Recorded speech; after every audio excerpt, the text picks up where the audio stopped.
Welcome back! We wanted to remind everyone that next week we have our Valentine's Day parties on the 12th, so there will be no classes after 1:30. And on the 15th, school will be closed, so the next morning announcements will be released on the 16th.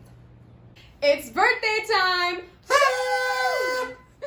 On the 9th is Sid Herbert's birthday in kindergarten, and on the 11th is Lyra Ostrom's birthday from 3rd grade. So, happy birthday! Thank you, Violet Ox. Welcome to the weather forecast. Monday and Tuesday, look for a high in the 70s, lows in the 50s and 60s. On Wednesday, Thursday, Friday, it's going to be very, very cold, so you will need a jacket. It's going to be lows in the 20s, but on Thursday, it will be raining most of the day until you guys get home. Then the rain will clear up, and then the next day, still be cloudy, but the weather overall will be just cloudy, cold, so jackets, stay warm. You're welcome. Back to you guys. This week, we will be talking about Lorraine Hansberry. Lorraine Hansberry is significant to American history for a multitude of reasons. She was the first African-American female author to have a show performed on Broadway. And on top of that, she was the youngest playwright to be awarded the New York Drama Circle Award for Best Play.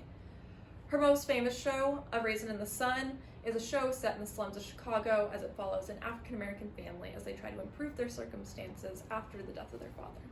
The title for Raisin in the Sun is actually inspired by a Langston Hughes poem called Harlem, which we'll provide a link for down in the description. Hansberry's play is semi-autobiographical because when she was young, her family decided to challenge the strict housing covenants by moving into a segregated neighborhood. They received a lot of backlash from this, from many people, which led to many violent attacks on their family. All the while, her father was trying to fight for their rights to be there in court, in a famous case called Hansberry versus Lee. Finally, the case was decided in 1940 in Hansberry's favor. The success of Raisin in the Sun impacted the theater greatly. James Baldwin put it as, the reason was that never before in the entire history of American theater had so much of the truth of Black people's lives been put on the stage. Black people had ignored the theater because the theater had always ignored them.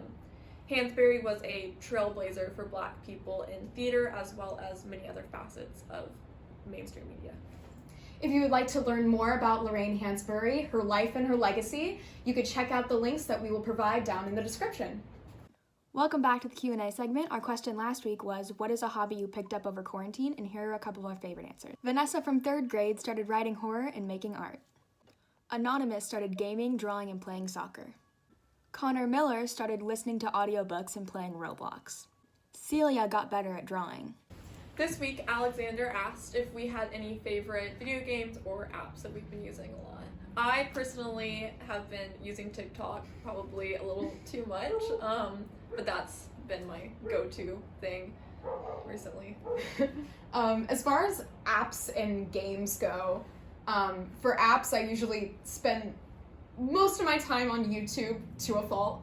And as far as games go, there's this cute little arcade-style video game that you can look up online. It's called Tiny Heist.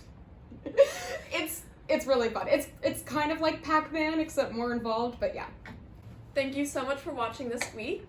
Before we go, we would like to pose a question for you, which is, what is your dream job? And so put in your answers, and we will answer that question next week. Thanks!